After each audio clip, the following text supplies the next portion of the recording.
Bismillahirrahmanirrahim. Assalamualaikum warahmatullahi wabarakatuh.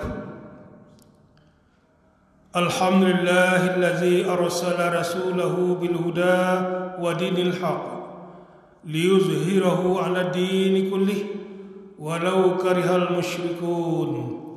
Asyhadu an la ilaha illallah wa asyhadu anna Muhammadan abduhu wa rasuluh la nabiyya ba'dah. Allahumma fasalli wa sallim wa barik ala sayyidina Muhammad wa ala alihi wa ashabihi ajma'in. Amma ba'du. Bapak, Ibu, kaum muslimin, kaum muslimat, sidang pendengar yang dirahmati Allah, segala puji dan syukur marilah kita aturkan kepada Allah Subhanahu wa taala yang selalu memberikan dan melimpahkan rahmat, taufik dan hidayahnya kepada kita bersama. Alhamdulillah, dengan rahmat, taufik, hidayah itu kita masih diberi kesehatan, masih diberi umur yang panjang, dan masih diberi kesempatan untuk berubudiah kepada Allah Subhanahu wa taala. Mudah-mudahan kita semua nanti berada di bawah naungan dan lindungan Allah Subhanahu wa taala. Kemudian salat dan salam kita sampaikan, kita kirimkan kepada Rasulullah Muhammad sallallahu alaihi wasallam dengan membacakan Allahumma shalli ala Muhammad wa ala ali Muhammad. Bapak, Ibu, jemaah kaum muslimin pendengar yang dirahmati Allah, pada sore yang berbahagia ini yang akan memberikan pengajian kepada kita adalah Ustaz Abrar. Alhamdulillah, beliau sudah bersama dengan kita. Sebelum itu, mari kita buka pengajian kita dengan membacakan basmalah. Bismillahirrahmanirrahim. Untuk selanjutnya kita persilakan kepada Ustaz untuk berikan tausiah pada sore ini. Terima kasih.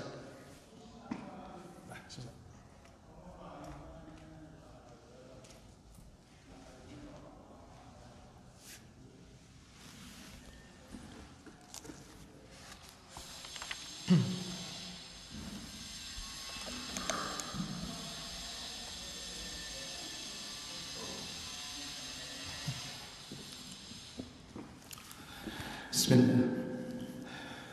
Assalamualaikum warahmatullahi wabarakatuh.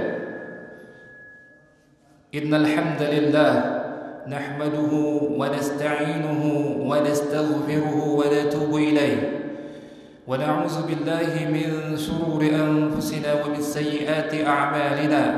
Man yahdihillahu fala mudilla lahu wa man yudlil fala hadiya lahu.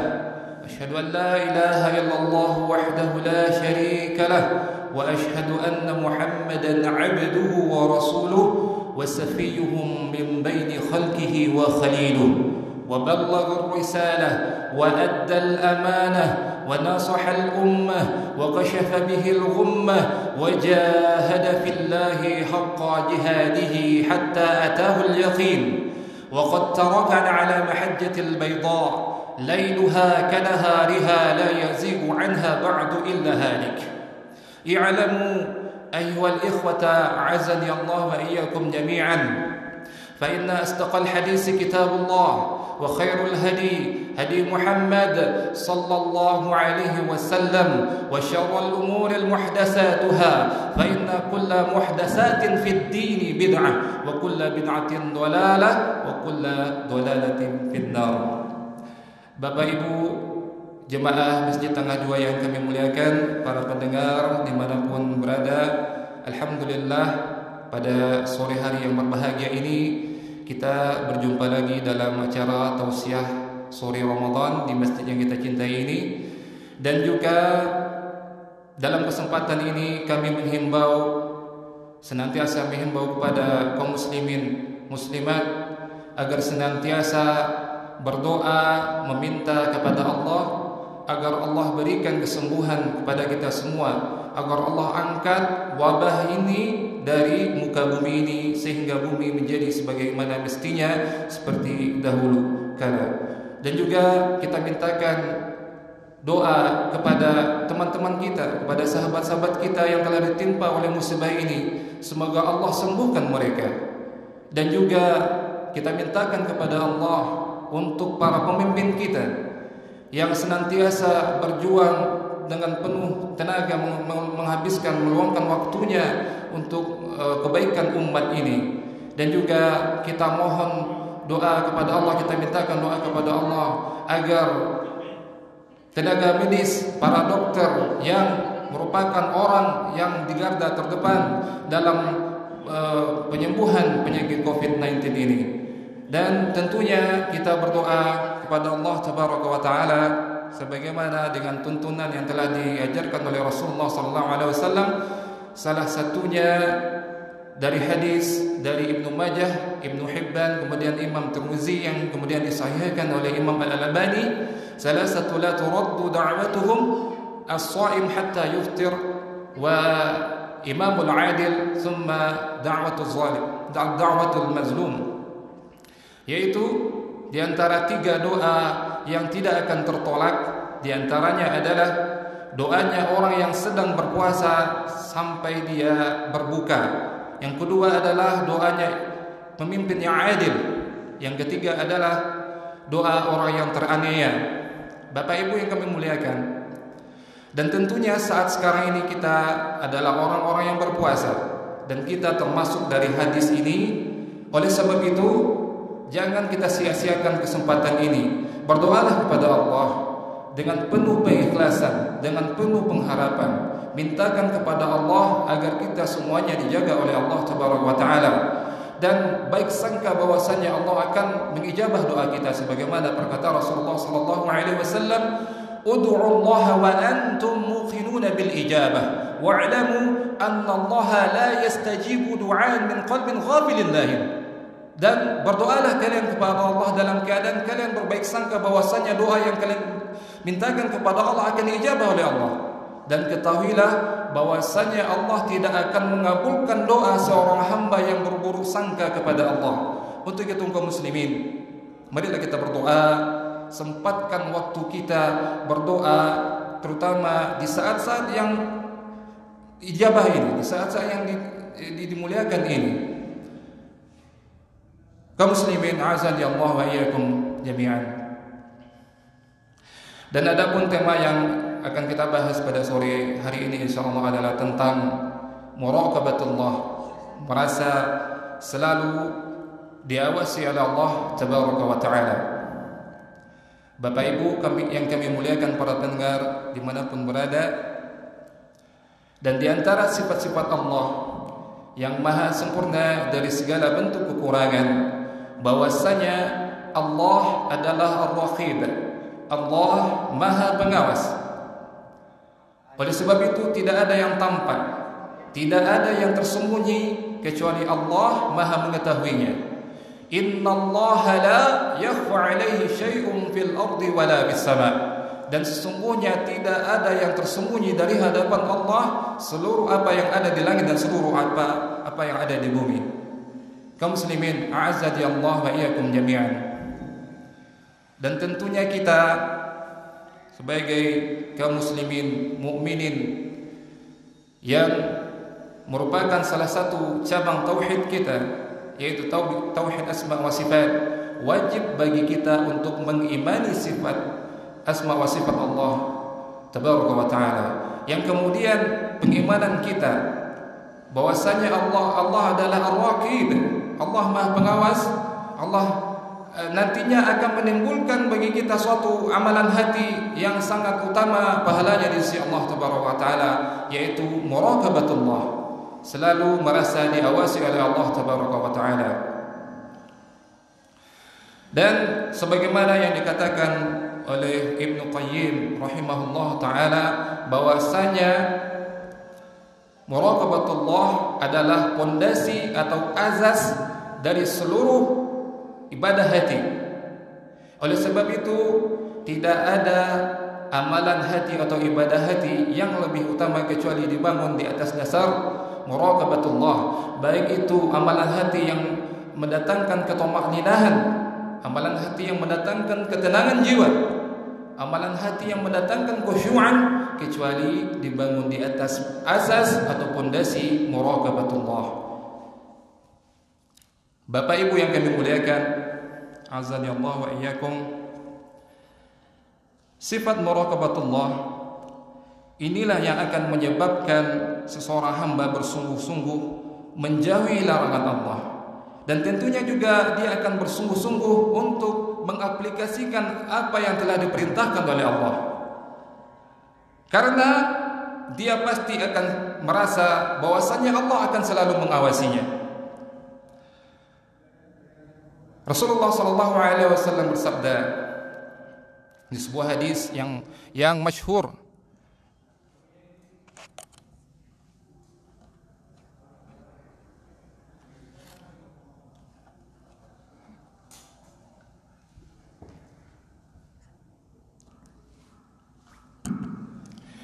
di sebuah hadis yang masyhur Rasulullah SAW bersabda, "An ta'budallaha ka'annaka tarahu, fa in lam takun tarahu fa innahu yaraka."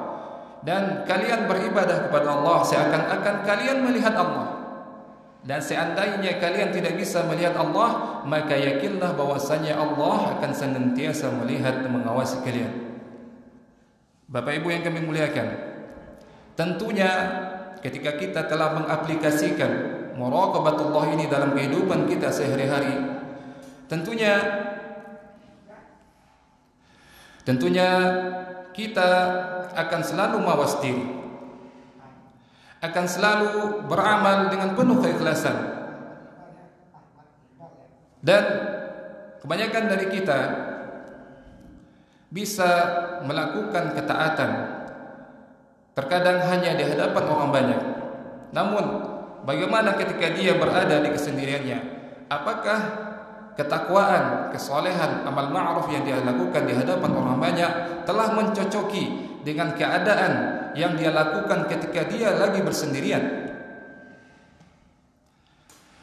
Hati-hati kaum muslimin. Orang-orang seperti ini telah digambarkan oleh Allah Tabaraka wa Ta'ala di dalam firman-Nya, "Yastakhfuna minan nas wa la yastakhfuna minallah." Yaitu mereka bersembunyi, takut borok mereka, kecurangan mereka diketahui oleh manusia banyak, namun mereka tidak khawatir bahwa keburukan mereka akan dibongkar oleh Allah Tabaraka wa Ta'ala. Dan inilah salah satu ciri dari orang-orang munafik, dan mereka melakukan ketaatan di hadapan orang banyak, namun ketika dia berada di kesendiriannya, dia malah menyalahi apa yang dia perlihatkan di hadapan orang banyak tersebut. Rasulullah SAW bersabda, hadis dari Imam Ahmad di dalam Musnadnya, Rasulullah SAW bersabda, "La alfayanna aqwaman min ummati ya'tuna yawmal qiyamah biujur misla jabal tihamati bidan fayaj'alullahu haba'an mansura." Rasulullah SAW bersabda, akan datang, aku akan mengetahui, kata Rasulullah, pada hari kiamat nanti akan ada segolongan dari umatku yang mereka berbangganya ketika mereka diperintahkan untuk menghadap Allah. Mengapa mereka berbangga? Mereka berbangga karena mereka membawa pahala yang luar biasa banyaknya. Namun apakah yang terjadi kaum muslimin? Apakah mereka selamat begitu saja? Tidak kaum muslimin. Pahala mereka yang begitu banyak itu Allah jadikan bagikan debu yang berterbangan. Kemudian para sahabat radhiyallahu alaihim yang mereka adalah orang-orang yang bersemangat dalam menuntut ilmu agama, mereka seketika menanyakan kepada Rasulullah, "Ya Rasulullah, sifhum lana hatta la nakuna mislahum wa nahnu la na'lam." Wahai Rasulullah, sifatilah siapakah mereka ini, gambarkanlah siapakah mereka ini, sehingga jangan sampai kami mengikuti jejak langkah mereka dalam keadaan kami tidak mengetahuinya. Kemudian Rasulullah SAW bersabda, "Hum qaumun idza khalau bi maharimillahi intahaquha." Mereka adalah suatu kaum yang ketika mereka berada di kesendirian mereka tidak malu untuk melakukan apa yang telah dilarang oleh Allah Taala. Wa yazubillah. Kaum muslimin, a'azani Allah wa iyyakum jami'an. Ketika kita membolak-balik sejarah bagaimana salafun saleh di zaman dahulu, bagaimana mereka mentadbiqkan, mengaplikasikan muraqabah ini di dalam kehidupan mereka sehari-hari. Dan kita telah mendengar kisah dari Amirul Mukminin Umar bin Khattab, bagaimana beliau di suatu malam beliau melakukan kegiatan seperti biasanya. Beliau berputar-putar di daerah rakyatnya. Beliau ingin meyakinkan bahwasanya keadaan rakyatnya pada malam itu baik-baik saja. Pada suatu ketika beliau berhenti di sebuah rumah, dan sayup-sayup terdengar percakapan antara seorang ibu dengan anak perempuannya. Si ibu mengatakan kepada anak perempuannya, "Wahai anakku, campurkanlah susu ini dengan air sehingga kita bisa mendapatkan keuntungan yang banyak nantinya." Kemudian sang anak berkata, "Wahai ibunda, bukankah Amirul Mukminin telah melarang kita untuk mencampurkan air ini dengan susu?" Kemudian ibunya berkata, "Wahai anakku, bukankah Umar tidak bersama kita? Tentunya dia tidak akan mengetahuinya." Kemudian sang anak berkata, "Benar wahai ibuku, tapi ingatlah, Allah Tuhannya Umar pasti mengetahuinya." Dan seketika itu Umar takjub dengan perkataan, dengan kesolehan wanita ini, anak perempuan ini. Kemudian dia segera balik ke rumahnya dan menceritakan kisah ini, percakapan antara seorang ibu dengan anak perempuan ini kepada anak-anaknya. Umar radhiyallahu taala anhu mengatakan, "Wahai anakku, siapakah di antara kalian yang ingin atau menyukai menikahi wanita salehah ini? Seandainya kalian tidak ingin menikahinya, maka aku yang akan menikahinya." Maka dicatatkan dalam tinta emas sejarah bahwasanya ada salah satu anak dari Umar yang menyetujui untuk menikahi perempuan ini, sehingga pada akhirnya dari hasil pernikahan keduanya terlahirlah pemimpin yang adil bijaksana, Umar bin Abdul Aziz. Dan juga bagaimana kisah dengan Abdullah bin Umar radhiyallahu anhuma. Beliau adalah salah seorang sahabat yang gemar memerdekakan budak. Dan dikisahkan pada suatu saat beliau berjalan di sebuah padang rumput, kemudian dari kejauhan beliau melihat seorang pengembala yang tengah asik mengembalakan domba-dombanya. Kemudian beliau mencoba untuk mendekatinya. Beliau berusaha untuk menguji si pengembala ini, apakah dia adalah seorang budak yang beriman sehingga pantas untuk dimerdekakan.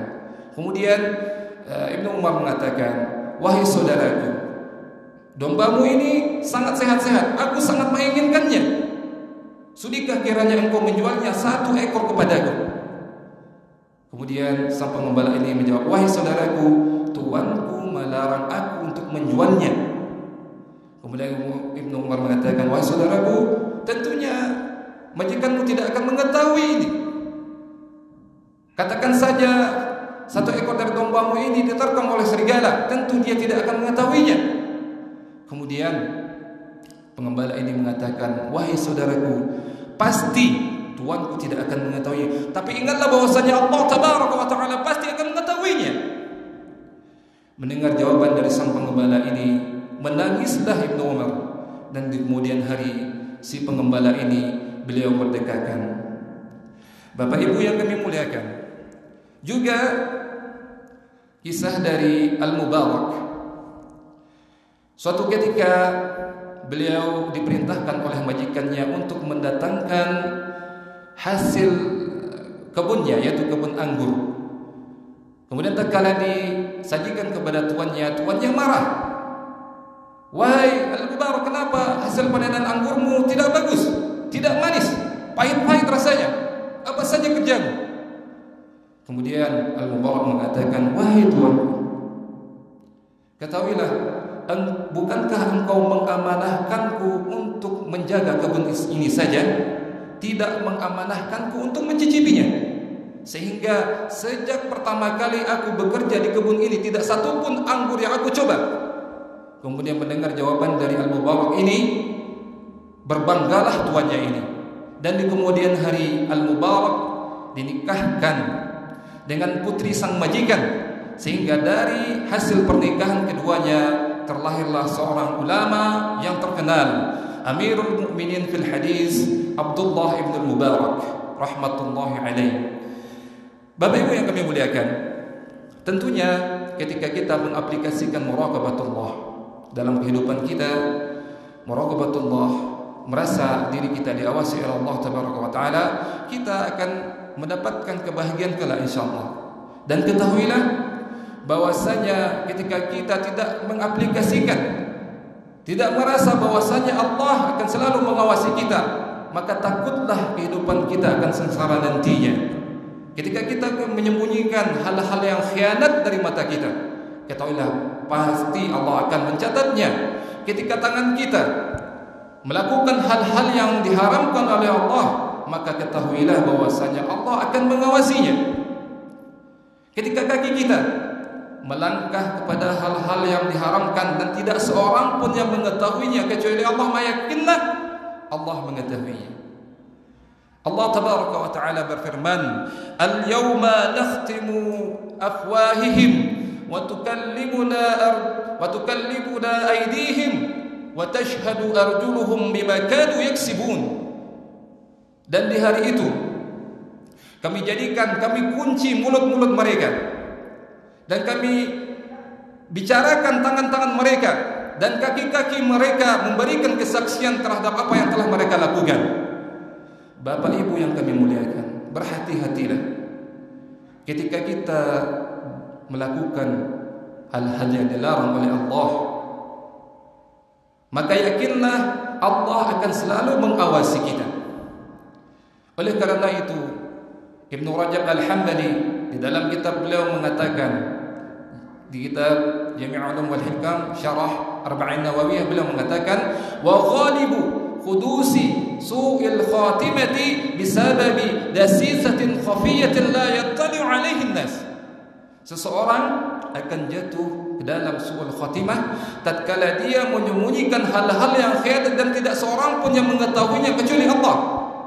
Fatilka mujibatun bisu'il khatimati 'indal maut. Dan oleh sebab itu dia akan jatuh kepada su'ul khatimah ketika maut datang merenggut nyawanya. Bapak Ibu yang kami muliakan, para pendengar dimanapun berada, kenapa kita membahas hal ini? Karena tentunya kita di dalam situasi yang sama-sama telah kita ketahui, kita banyak menghabiskan waktu kita di rumah-rumah kita. Kita banyak menghabiskan waktu untuk bekerja di rumah kita.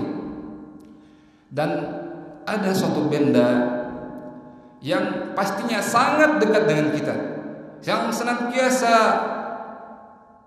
kita mainkan, yaitu handphone. Dan ketahuilah kaum muslimin, ketika kita tidak bijak untuk mempergunakan handphone kita ini terhadap hal-hal yang telah diperintahkan oleh Allah, khawatirlah bahwasanya su'ul khatimah mengancam kita.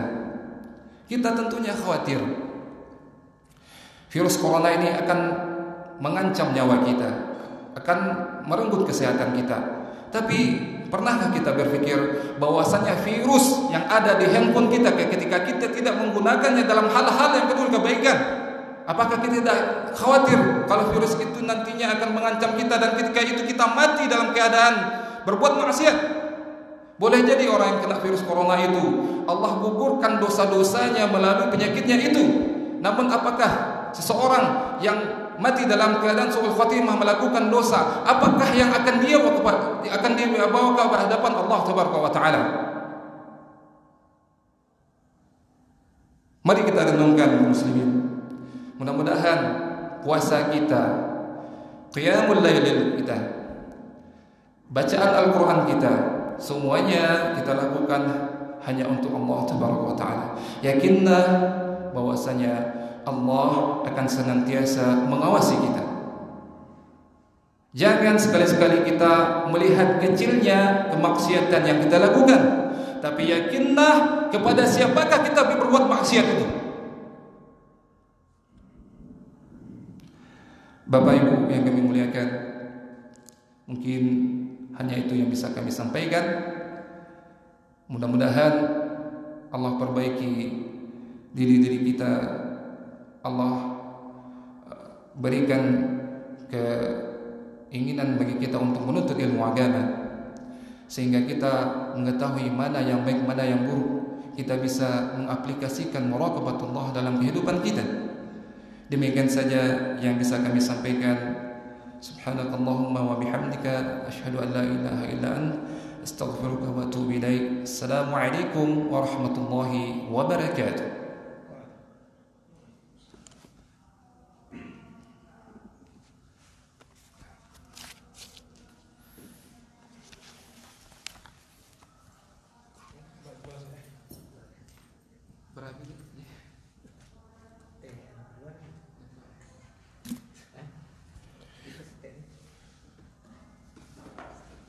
Ya, terima kasih banyak kita sampaikan kepada Ustaz Abrar yang telah memberikan tausiah beliau pada sore ini. Mudah-mudahan apa yang beliau sampaikan bisa kita amalkan dan bisa kita laksanakan dalam kehidupan kita sehari-hari. Terima kasih atas perhatiannya. Mohon maaf telah kekurangan. InsyaAllah untuk besok sore pengajian akan disampaikan oleh Ustaz Ahmad Iqbal SI. Terima kasih. Assalamualaikum warahmatullahi wabarakatuh.